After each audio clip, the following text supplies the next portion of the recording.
Good afternoon and welcome along to Training Tuesday. My name's James, coming to you live here from Southampton. Today we're going to be looking at some of the execute window changes in the recent 1.9.8.3 stable. So if you missed it, 1.9.8.3 last week became our new stable version of software. Over the next few Training Tuesdays, we're going to be looking at some of the new features in 1.9.8.3. So hello to the usual faces out there. Who have we got there? Looking on YouTube, what have we got there? I can't actually read that from here. My eyes must be getting worse. I can see Facebook. I can see we've got Mario there. Hello, Andre. I owe you a reply to an email you just sent me before the session, so I'll get back to you after this Training Tuesday. Mehmet, welcome along, and hopefully we can zoom in on Facebook, on YouTube, and I'll be able to read some of your comments out on there. As always, it's a live session, so please do feel free to comment along during the session, and we do want to monitor the chat afterwards as well. So if you are watching this later on in time, please do feel free to drop your messages in the chat or comments on Facebook, YouTube, and we will get back to you on there as well. So without further ado, let's dive into MagicQ here.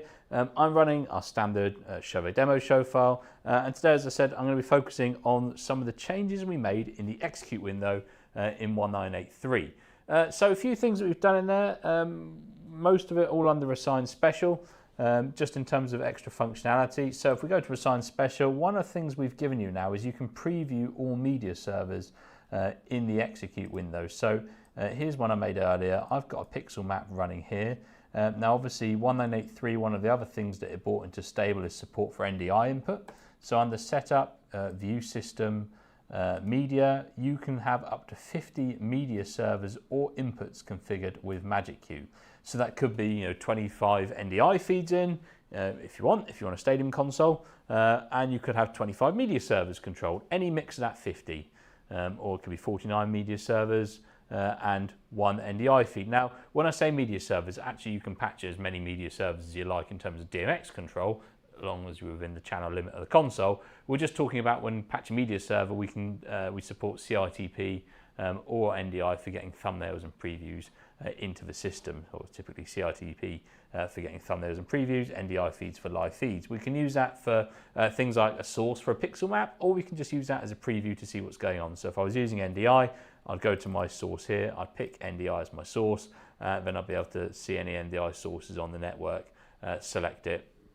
I can probably see one of our ChamSys guys around in the office here.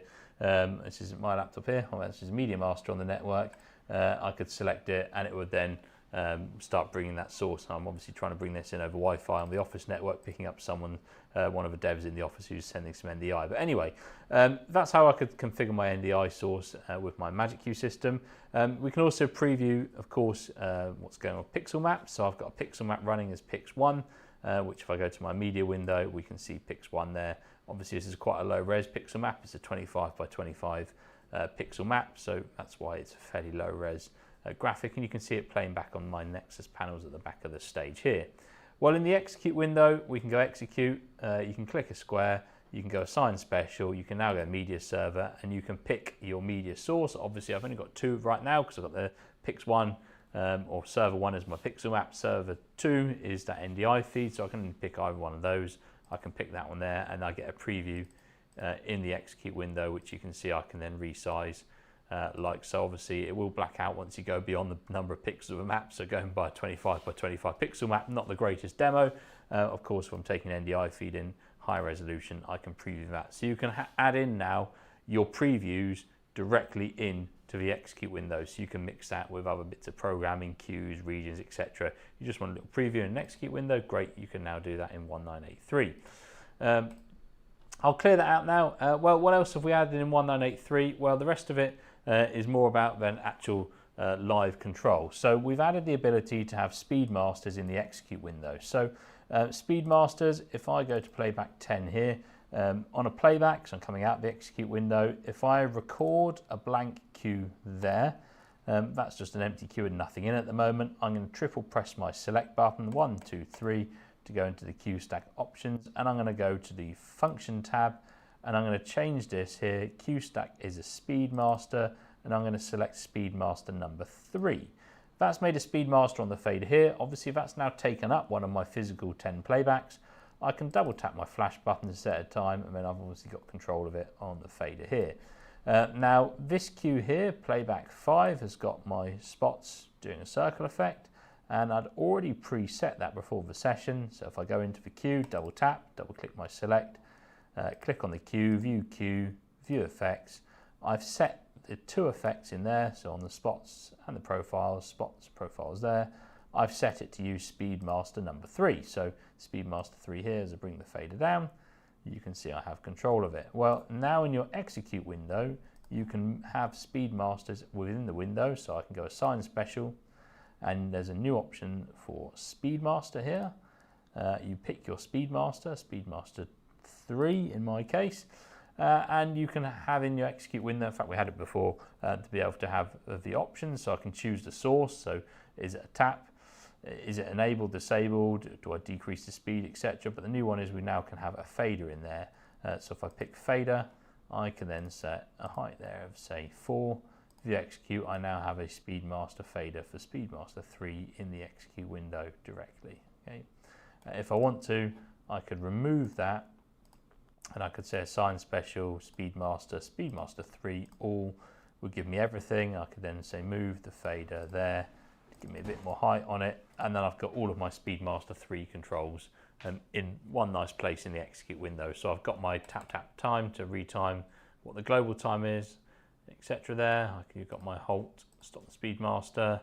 I can do my divides, so okay, divide bys. I can change the source, so right now it's taking the tap, but I could change it to say use the DJ beat. If I'm connected to say Virtual DJ or Denon, and take the timing from there. I can take the audio from an audio interface, or my audio BPM, taking BPM in, and we have 2 ways of bringing the audio in, or I can go back to just my tap to time that I'm tapping in there, like so. There you go, I can tap in a time, take that off there, like so. There you go. So the ability to have a Speedmaster fader, new in 1.9.8.3. Well, what else have we done? Well, we've expanded our effect timing controls as well. Let me pull this down because that's going to confuse me. If I was to just make a cue with a simple effect in the execute window, so I go say my spots, and I go add an effect, let's go intensity, and let's put a basic dimmer chase on them. Let's do that. Let's locate them so you can see the beams. And of course, now I've done that, I need to turn the intensity down. There we go. So I've got a basic dimmer effect running across my spots. Pretty simple. If I go to my execute window and store that as a cue there, so I'm storing that as a cue directly in the execute window, and I'm going to relabel that, and I'm going to call this one here spot dim effect. Going to be a good programmer and label it. So there's my spot dimmer effect. Well, what we've now added is the ability that under assign special, your timing options can now have an effect on cues within the execute window. So I can now put a normal, assign special timing, I could put reverse, assign special timing, I could do center in, assign special timing, center out, and I can grab those and I could set region on those, and now this effect, when I run it, these timing options will now take effect on it. So you can see one effect in the execute window in my region, and now my timing will now work for that. Now this is a cue running here. It will also work for if I just actually have regions with effects in. So if I was to say take my spots, so copy that there, and I was to go say assign special and go all busking, which drops in my busking options there, which puts in some effects. Well, guess what now? If I was to take this, set a region on it, let's go and grab our spots and switch them on. So of course now with that group there, I could say, well, I need to put something else in there. But if I had an effect, I need to put some palettes in. I don't know, that's the one that I missed. So let me just clear that region off.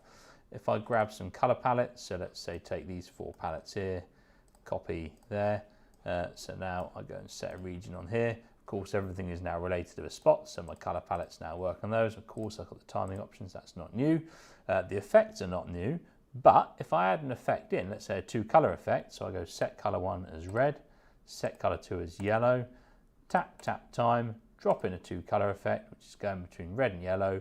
Now my timing will now have an effect on that effect there. So much the same as a cue, if it's an effect running in the program in the region, the timing will now take effect on the effect. So a new feature in 1.9.8.3. What else have we done? Well, we've also added the ability that if you have any regions which have timing in but don't have a queue and don't have a group, they will affect the currently selected playback. What does that mean? Well, look at playback 6 here, which is a little tilt on my wash lights.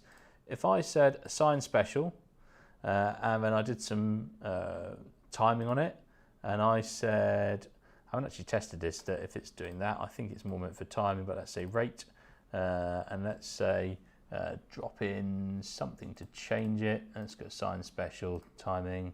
Let's go reverse, so center in a reverse, assign special. Can I do a rate? Let's do a tap. Oh, let's put it on a different one, assign special, rate, tap, and I now set a region on that.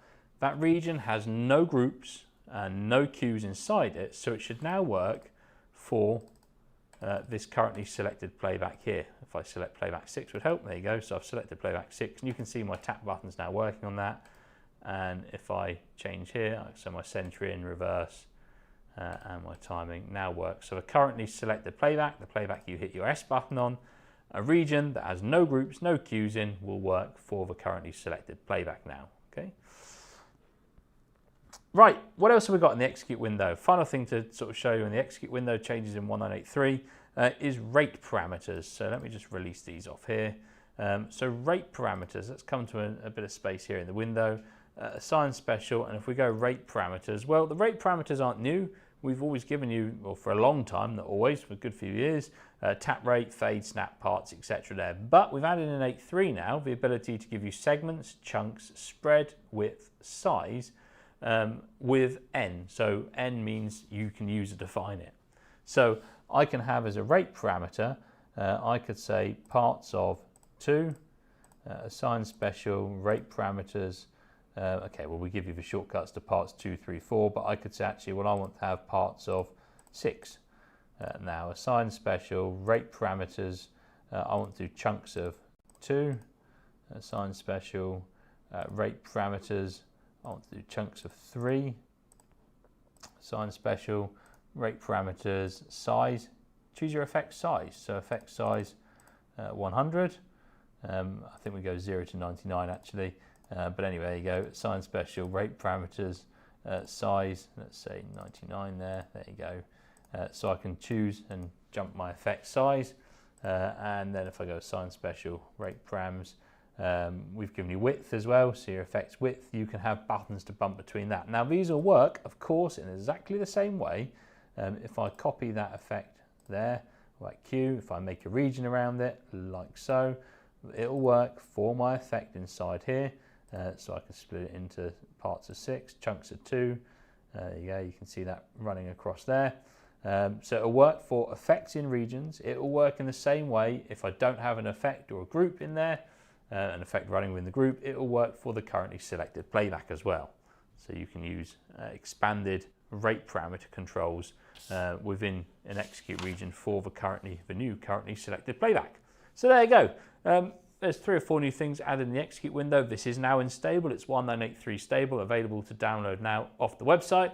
What have we had in the comments come along? Doesn't look like there's much on Facebook there. On YouTube, a few comments now. Now you can message, you probably scream, any chance for an offset for the bounce effects. Right now, bounces create blackouts and they're very depending. Yes, we hear you. There's been a couple of bits of feedback on that, the bug tracker.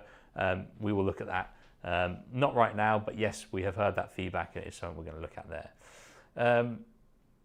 Someone's asked, I know it's not on topic, can you show me how I can put custom objects in your viz, show e.g. PA?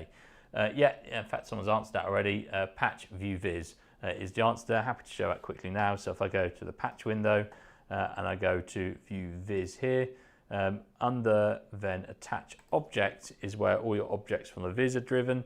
There's a whole load of sort of stock things that we allow you to put in. So if I go to insert, you've got things like basic truss, pipe, some furniture, people. So for example, I could go say people and put a person in there. Where's that gone? There it is, sort of in the middle of my panels here. So you can use then your encoder's XYZ positioning. You do use then, I think it's the width or length. One of these things determines the scale. Let's go for that one. Oh, no, maybe not. Maybe it's the height of the thing. 3, there you go. So I can use that, and that will scale my person up there, like so. And then I can use my XYZ positioning there. For objects, so I could say insert, and I could take something like a form. A form could be a cube or something there. You can double tap and you can change it to things like cylinder, cones, or sheets. You can then attach textures to it. So if I get rid of that rather large person standing in the middle of my stage there now, I take my cube and I could say make it 5 by 5 by 5 cube, and I'm going to take that cube and bring that down here. I can then have surfaces on that, so I can take an image. So you can see this one's got an image here. Take a texture. So from a bitmaps folder in MagicQ, type in the image name. So this one here, carpet.jpg, that would put that on here. Or if you're running, say, a pixel map, so you can see I had on the panels behind that pixel map there. If you type in MP for the server number, media player MP, and then the server number MP1, you can see that would drop that on here as well. And if I actually had this live server connected, pumping an input in, it would be showing me that preview on that object right there as well. We do support the ability to take in your own custom files as well. So you mentioned about speakers. So if you want, you can take your own CAD files in there. I forget the formats we support now, but most common formats there. So you can go and take a model and you can select your own models using the texture field here. So yes, if you've got your own model of line array that you want to bring in, absolutely take the file in there and you can bring that in and have that in the visualizer as well. Looks like a couple of ideas and demo setup. Are we able to download and use for training? You bet. It's included as standard in MagicQ. So most of the trainings I do are using the Chauvet demo show file. So if I go setup, view settings, go to load show. We actually use these in our training courses, but everyone in MagicQ, when you download and install MagicQ, everyone gets this demos folder. Inside the demos folder is a whole bunch of different demo show files. For Training Tuesdays, most often in our training courses, we use the Chauvet Demo 2024 show, so I've just loaded that in here, and it gives you exactly the viz all set up now, nicely patched and arranged show, which is great for testing out and pre-programming things. There are some other shows in there as well, which are useful. There's an exhibition demo show, there's a one showing zones, etc., and regions in there, so there's some great little template files to look at. Well, how do I achieve that in programming? Go and take a look at that there as well. Cool. Excellent. Cool. Well, I think that's been for all the questions. That's the new execute bits added in 1.9.8.3. As I said, over the next couple of weeks, we'll be exploring some more of the 1.9.8.3 features in Training Tuesdays. So join us in again next week for more 1.9.8.3 stable features. Cool. See you next week.